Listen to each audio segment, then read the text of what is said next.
What do you value? Answering that question is the key to better decision making in your retirement. And that, my friend, is what we're going to talk about today on the Retirement Answer Man Show. My name is Roger Whitney. Welcome to the show. This is the show dedicated to helping you not just survive retirement, but to literally rock retirement and make it the best stage of your life. And so we've been exploring this month-long theme of how do we make consistently better decisions. Last week, we talked about strategy and had Dan Miller on, but I want to unpack that this week and create an actual framework for you to take and go create your strategy. And then next week, we're going to talk about how do we make tactical decisions. So that's the game plan. So we need to unpack and have a framework for how do we get ourselves to a strategy. And we're going to do that right after we define this word values. Huh?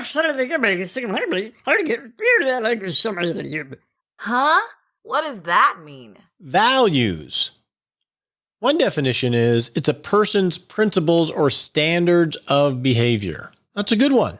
In the context of what we're talking about, values are your judgment of what is important in your life. So establishing your values is expressing, hey, this is what's important to us. This was reminded to me in an office hours during this last week or so in the Rock Retirement Club. So every Friday, I set aside time on my schedule and people schedule half-hour chats with me, and we can chat about anything.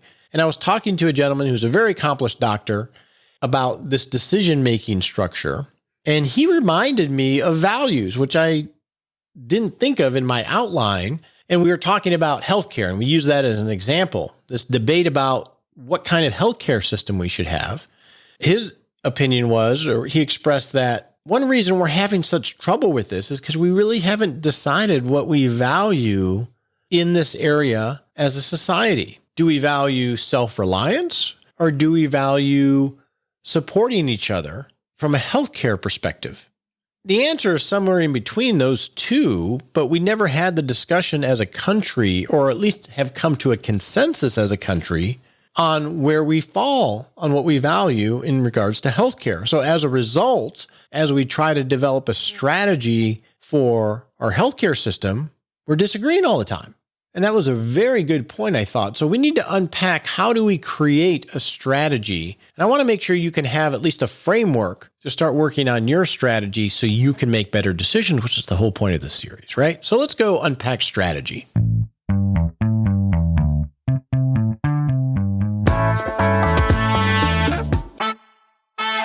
What we're going to do in this segment is build a framework that you can start to work through to get to creating better strategies so you can create better tactical decisions. And this framework comes from the corporate world. And so you may not have been exposed to this, but if you have been, you likely have one or two experiences. Either it being done really well, executed on really well, and it was empowering, and you're like, oh, this is going to be cool. Or what is more likely, having gone through this in a corporate environment and feeling like, really? We're going to do this because the culture or the execution wasn't strong enough. So wherever you come, let's just put that aside and have an open mind, because I think where this usually goes wrong in the corporate environment probably won't happen here, because this is going to be applied to something that's really, really important to you, your life, the rest of your life. That's important, right? So I'm guessing you're going to have more ownership of this process than if you were doing it as an employee at a corporation. So we're going to go through the framework, and then I'm going to give you a couple examples, okay? Just to help you get started here. So step one, as my fellow RRCer reminded me of, is values. Establishing what's important for your life. You got to start there, because that's the lens that you got to look at everything through. Once you know what's important for you in this phase of your life, in the context of retirement planning, you have to create a vision for what you want your life to look like. Okay, vision? Come on, dude. No, seriously, you got to create a vision. It doesn't have to be mind-blowing and eloquent. It just has to be important to you. A vision is really nothing more than this is what I would love to see for my life. And if you need to look at it backwards, at the end of your life, what would make you look back and say, oh yeah, I left it all out there. We did it. That was awesome. It can be both directions. So don't think it has to be eloquent, but you have to have a vision for what you want your life to look like. Once you have a vision, then you have to have a mission. Okay, if that's what I want my life to look like, what's the main mission here? I got to really great decisions to get towards this. Our mission is helping people have those conversations. That's why we use Agile. Having a mission is really how you're going to achieve your vision. And then once you set your values and your vision and your mission, now we can get to, okay, if that's my mission, what are the strategic objectives I got to focus on first? What are the big rocks that if I do those two things, it's really going to move this mission forward into achieving its vision, which is the expression of the values of my life. You see how it goes up and down? If you do this well, it's really powerful. So that's the framework: values, vision, mission, strategic objectives. You go through that. Now you have your strategy. And then next week, we'll talk about, okay, now that we have our strategy, how do we get to those tactical decisions?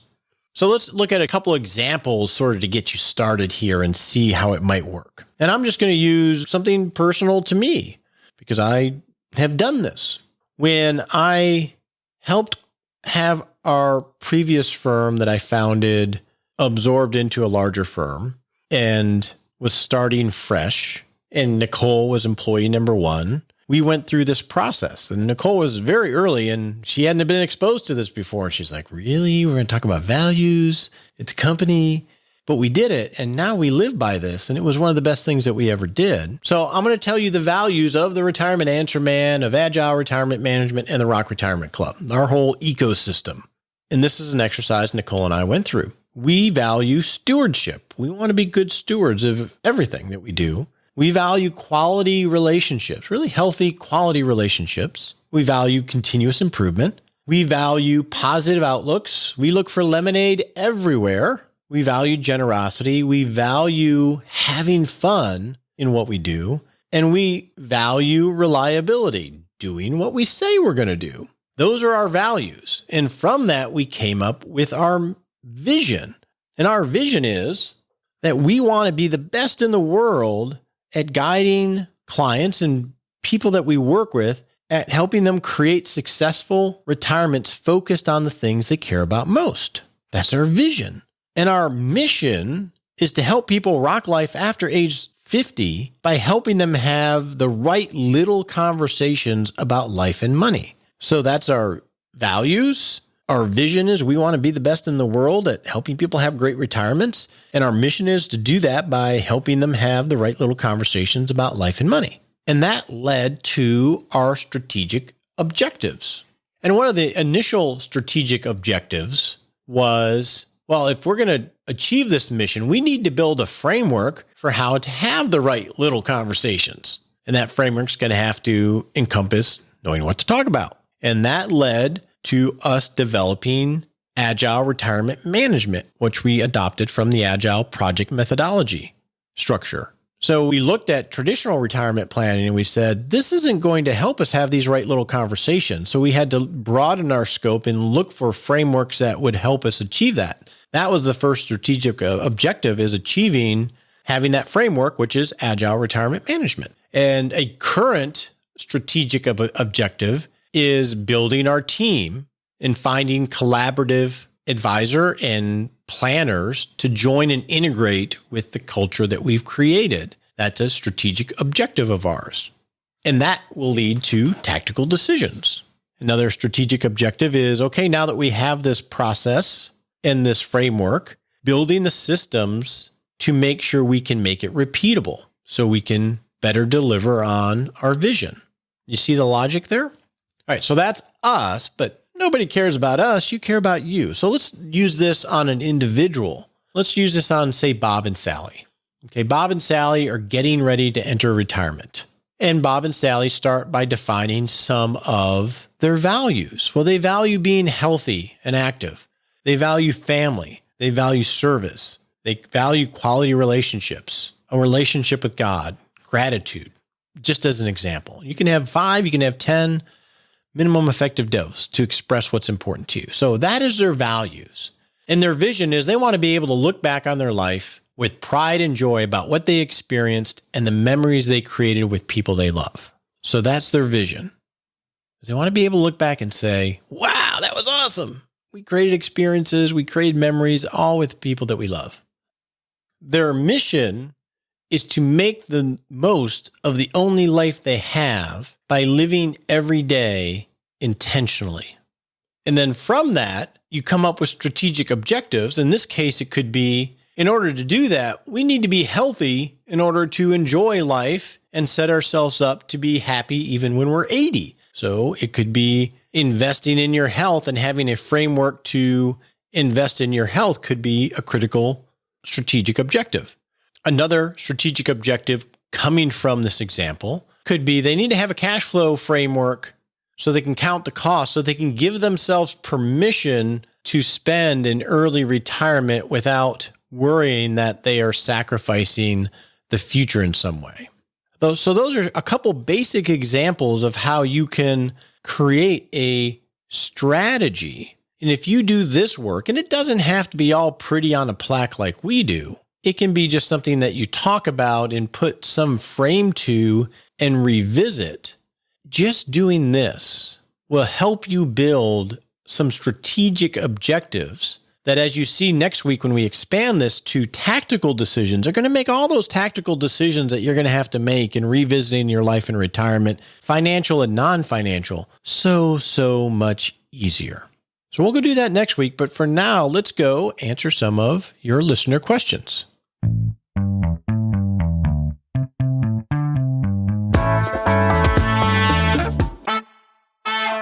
I love answering your questions. We do, and hopefully we answer them well to help you on your journey. If you have a question or a comment for the show, just go to rogerwhitney.com/Ask Roger. You can leave an audio message, which we love, or you can leave an email, and we'll try to answer it on the show and try to reply to you. With that, I'm going to bring on Tanya Nichols from Align Financial in lovely Duluth, Minnesota. She was on once before. She's such a joy and wicked smart. So let's answer some of your questions. So Tanya, since this is decision month on the Retirement Answer Man show, I got a mind experiment for you. You ready? Ready. Okay. Thinking back, it could be the last day or two or the last year. What would you say is the best and worst decision you made, and why? Okay. What came to mind was an impromptu trip, as far as best decision, impromptu trip to the Black Hills in South Dakota with another couple for a week. I only planned it 2 weeks in advance, which for me is like incredibly impromptu. And there were no kids, and it was absolutely a ton of fun. Okay. So that's the reason. And then tell me about the other side of that, the worst. The worst decision. Other than being on the show. Gosh, I bought some furniture and it is already being shipped, and I'm pretty sure I'm going to hate it.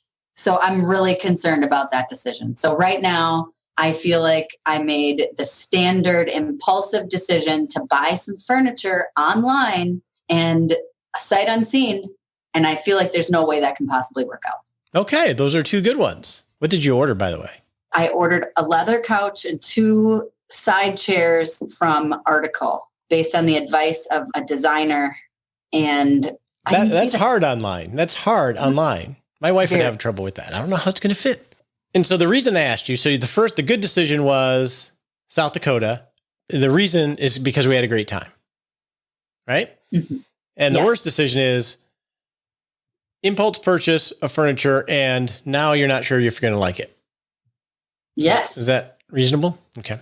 And the reason I did this is because it's a good example of when you make decisions, usually the way that we evaluate whether they're good or bad is by the outcome, right? And Annie Duke, who we interviewed on the show, who actually we're going to release it September 15th, because that's when her book comes out. And this is the start of her new book, How to Decide.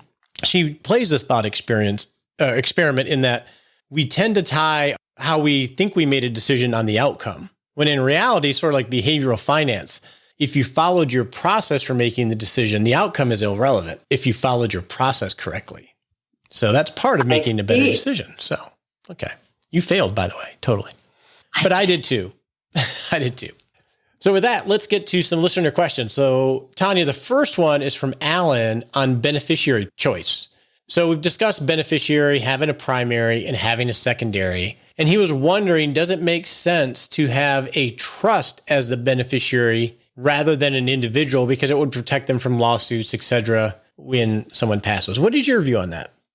I see some hang-ups with having, and it's not that it's not done, but in my experience, it's not done very frequently. And one of the reasons is the trusts, in order for it to be protected, it actually has to be irrevocable, meaning the person who receives it can't control it. So it ends up really complicating things. So most people, you really want to make sure you're getting good advice from an attorney. This is definitely not DIY. You don't want to DIY your estate plan if you're thinking about beneficiary designations and trusts. There's also some different taxation if a trust inherits, or if a trust inherits an IRA, there are different taxes involved. And sometimes it can be quite a bit more than if an actual person inherits it. So I see it most of the time, we put people as beneficiaries after you kind of go through and exhaust all the options. But there are some cases where a trust as beneficiary has worked. Yeah, and I think those are the two things you brought up, I think are the two key things there.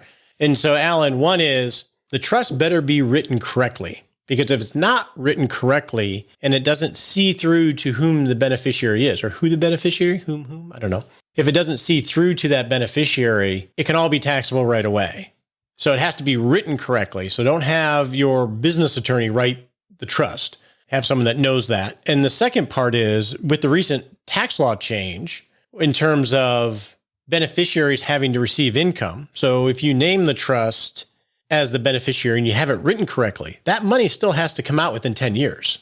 Right. And the trust has to be, in fact, there are a lot of trusts being rewritten because if they're written incorrectly, it could again accelerate the amount that has to come out. And so even if you do the trust, it really is only going to have a 10-year life max because ultimately all the money has to be distributed anyway. And of course, talk to your CPA and attorney. Hopefully that helped you. Now, the next one, we had a lot of sort of taxy questions, Tanya. So we're not CPAs. We're just sharing our wisdom here. I don't think you're a CPA, are you? No. No. Adamantly no. So Susan asks, and she's just beginning to read on this retirement adventure. So bravo for you and listening. She feels like her portfolio is good. And as she's thinking about retirement, she's trying to figure out how does she predict taxes because they have a sizable taxable investment portfolio. And given the variations in the market, she says, some years we may have, example, 100,000 in taxable income, and the other years we may have 10,000 in income just because of the markets and how that operates. And she's trying to do some tax bracket planning, but she has no clue how to predict taxable investment income year by year because of these big unexpected fluctuations. No problem when she's working, she says, but when she's not working, these fluctuations could just cause a big deal. Yeah, Susan, it's hard. And in retirement, I think you do want to do multi-year tax planning, or at least forecasting. Like in our practice, we have an enrolled agent, which is someone who can do tax returns, that does some multi-year forecasting, even though we don't give tax advice, just because we have to understand the pieces on the board. Do you do anything like that, Tanya? I just started using Holistaplan. I've heard of that, yeah. For our tax planning. And I was thinking about that for Susan, actually. I mean, I think it is a great tool to, and you can do 3, 4, 5 years in ahead of time. I think the thing that stood out to me about her question was, is she assuming that 100,000 in taxable income, is she assuming that's just the distributions from the taxable account? Or is she assuming that the portfolio growth was 100,000? And is she thinking that somehow that might be entirely taxable, which of course we know only what you realize in that year is taxable. Yeah, that's a really good point. And so, Susan, if you think of this, let's think of the sources of income that would cause a taxable event. So we're going to have dividends thrown off by the portfolio, and those can be either be qualified dividends, which get like capital gain treatment, or non-qualified dividends, which get treated as normal income. You have capital gains. And so capital gains are, just to have a baseline, is when something is sold, you reconcile when you bought it to the price that you sold it at. And if there's a gain, you're going to pay capital gains on that, 15 to 20%, depending on your bracket. And there's two types of capital gains I think of, and that is natural capital gains, if you own mutual funds, even index funds, they'll have distributions of capital gains because they have to report that out to the shareholders. And typically those are reinvested to buy more shares, or sometimes they're not. But even if they're reinvested to buy more shares, you'll have your pro rata portion of those gains that you have to report. And you can't really control that other than having tax efficient investments. And then you have the capital gains that you choose to realize. Sort of your point, right, Tanya, of are you selling things to do a systematic withdrawal plan? And then you're going to have earnings.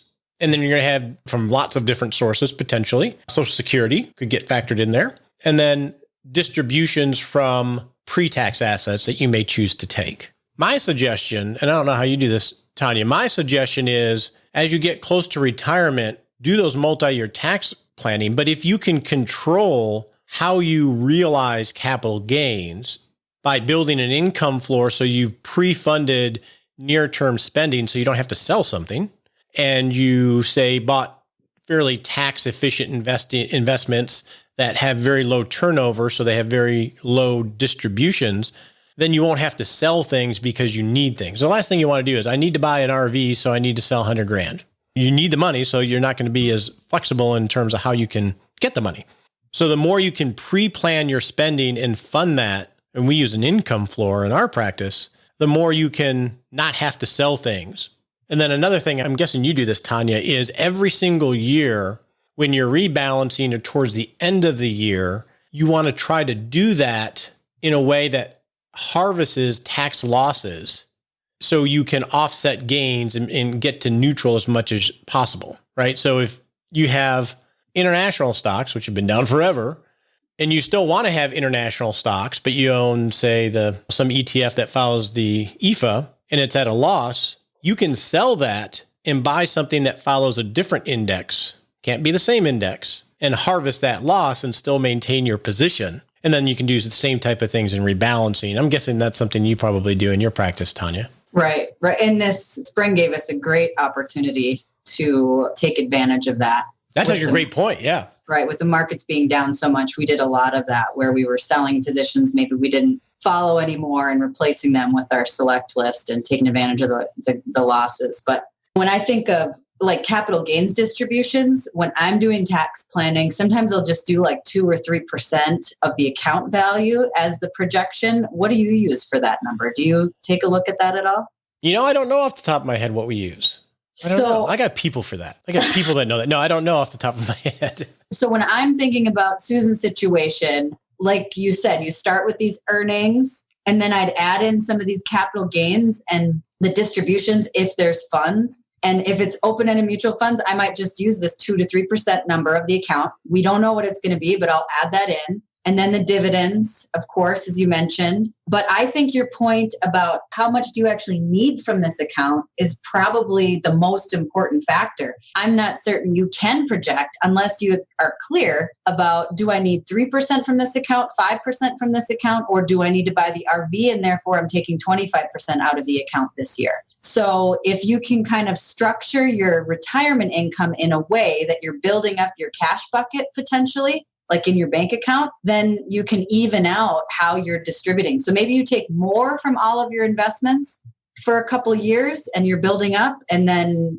you don't have to make the tax decision in that year. You've been just taking a little bit extra each year to build up that cash position or that spending position, however you want to look at that. Yeah. And I think Tanya makes a great point about this forecasting, because the way you describe it in your question anyway, it sounds like you're on a boat in a pretty good choppy water where you're just getting thrown about from a tax consequence standpoint. And that's no fun. You get wet.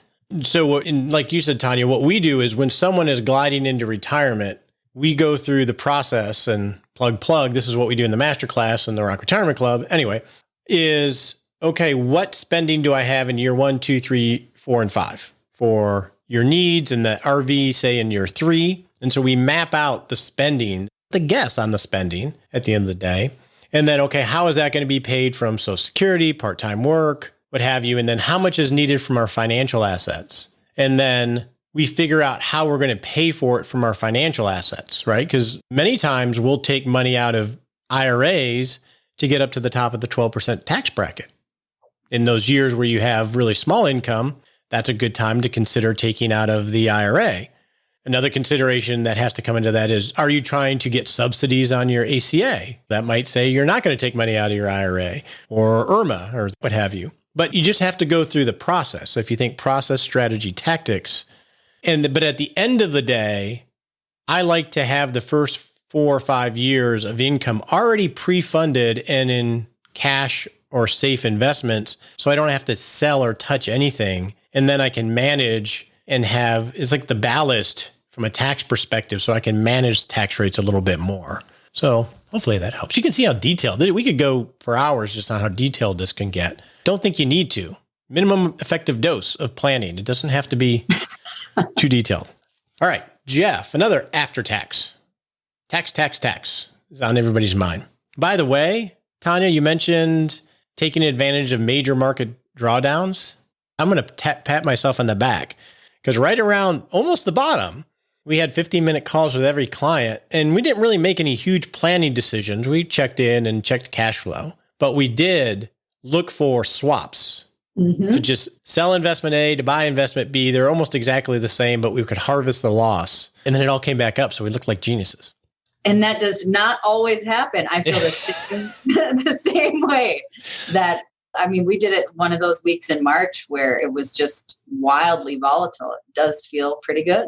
It is funny, like international, I'll pick on international a little bit, is international has been in such a funk for so long. It's like every year I just keep swapping international to keep my exposure and harvest the loss. But anyway, I digress. All right. So Jeff's question is also on after-tax allocation. And he said he's maxed out his tax deferred and tax advantage savings, has a reasonable allocation there. He's 7 years from retirement. What's a good strategy for asset allocation for after-tax money?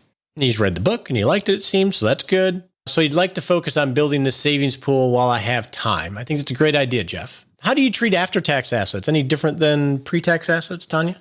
I think the idea of having diversification among those buckets is, totally spot on. And the fact that, Jeff, you're doing it now, 7 years before retirement, well done that you're thinking along those lines. The book worked. So here's my thought. It all comes down to when you're going to spend those dollars. So I wouldn't treat that allocation differently if that future bucket, and it's 7 years from now, and that future bucket is among just a part of the financial assets that are going to produce your distribution of 3, 4, 5, however much money you're taking to supplement your other income. If that bucket is just supporting that, then I would likely keep a similar allocation, whether it's 60, 40, 70, 30, 80, 20, whatever your profile is set up for. But if it's likely that that's going to serve as maybe your backup dollars for bigger expenses or unexpected expenses early in retirement, maybe you want to buy a condo or you're thinking you're going to travel and buy an RV, then I might have those dollars be more conservative. Or if you've had a history of not being able to build up your own emergency reserves in the bank, I also might have that account be more conservative than the rest of your financial assets because it's more likely it will be used to fund something unexpected. What about you? So I'm assuming that you've already taken care of the 5 things you can do with money. If you have a 6, you tell me. There's only 5 things you can do with money. You can spend it, you can give it away, which are valid options, Jeff. You're 7 years from retirement, and it sounds like you're intentional. So giving it away or consuming it to bring more joy or ease some friction in your life right now is a valid option if you feel like you've done yeoman's work on all the other stuff. Because we're trying to balance today and tomorrow always. So you can spend it, you can give it away, you can save it as cash, you can pay down debt, or you can invest it. Did I say invest it? I don't think I did. That's 5, right?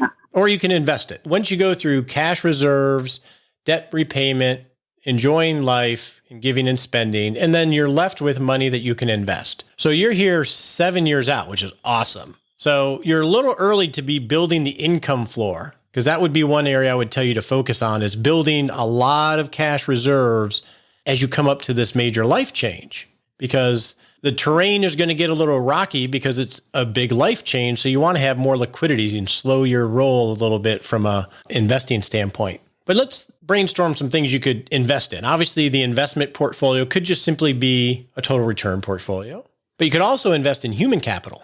which is you, Jeff, right? You could take some money and invest in education on this type of stuff, or invest in what you think your part-time career passion might be. And maybe, I have a lot of people, Tanya, that want to be coaches and mentor. Well, now's maybe the time to invest a little bit to get some certifications in coaching. That would be cool. So you can invest in you or you and your spouse. You could start evaluating whether you keep a sum to invest in social capital or like annuities. If you really are a conservative sort, this could be a time to start looking at deferred income annuities and taking advantage of mortality credits by buying them early. Another thing is obviously investing in financial capital. And that can range from an investment portfolio that is allocated for the proper time frame. You can listen to the pie cake discussion we had back in January. We had an interesting discussion, Tanya and Jeff, in the Rock Retirement Club about what is a good place to put money, given that safe money is earning so little. And one gentleman, and we had an active discussion about this, made the argument of investing in solar for his home.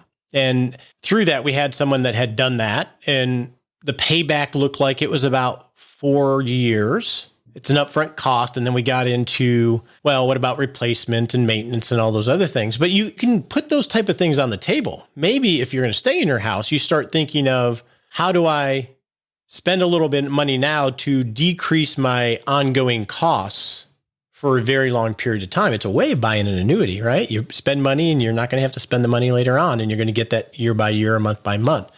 So I think you can be sort of creative with this. It doesn't just have to be in stocks and bonds. You're 7 years out.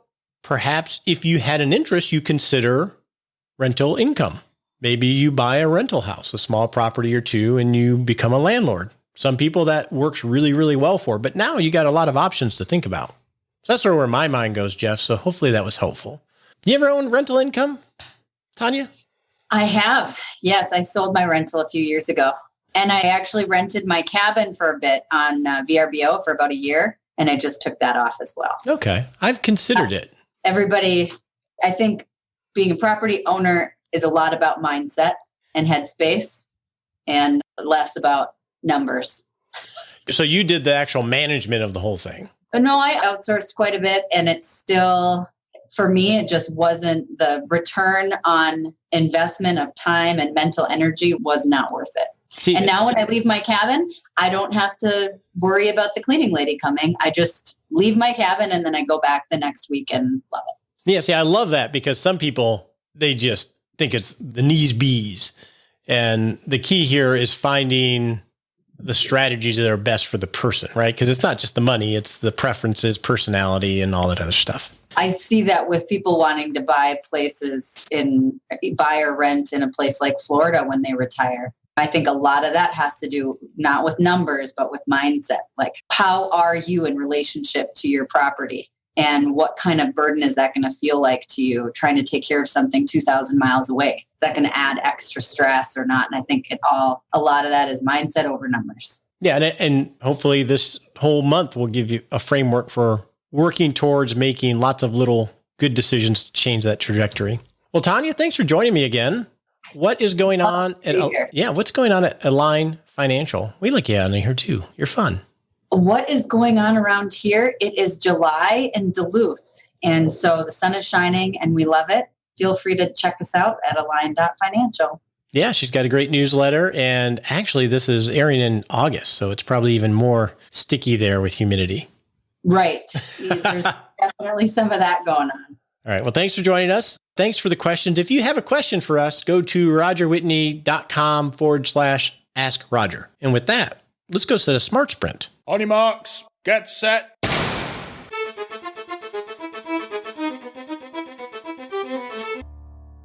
And we're off to set a little baby step in the next 7 days to move forward in creating a great life and rocking retirement. And we've done this exercise before, but we have so many new listeners. You never know who's listened and who hasn't listened to the back catalog. What I want you to do over the next 7 days is think about, what are your top 10 values? We have a worksheet that we will give you in our 6-Shot Saturday email. That's our weekly email that we send out that gives a recap of the show. I share some tips on how to retire and some resources. So if you're not signed up for our 6-Shot Saturday, you can go to rogerwhitney.com And right there at the bottom, I believe you can sign up for our email, and we'll have a worksheet to help you figure out your top 10 values.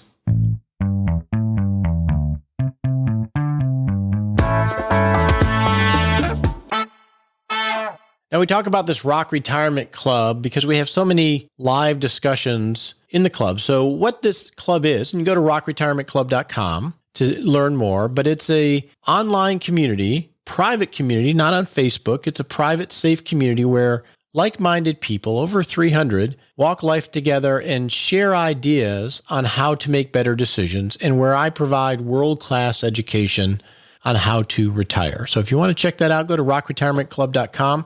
Just FYI, at the end of the month, the price is going up by about $50. So if you join, you've locked in whatever price you're at forever. So just FYI, go check that out, and we will chat next week.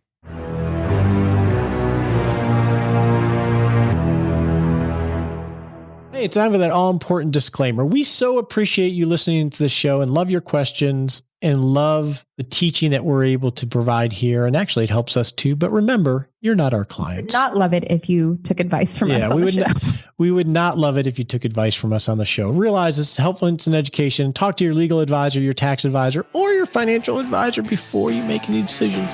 We appreciate you joining us today for this episode of Retirement Answer Man. Be sure to visit rogerwhitney.com/answers to access the Retirement Answer Library with over 30 checklists to help you make the most of the only life you have. Remember, you have more power than you realize to create an amazing life starting today with Retirement Answer Man.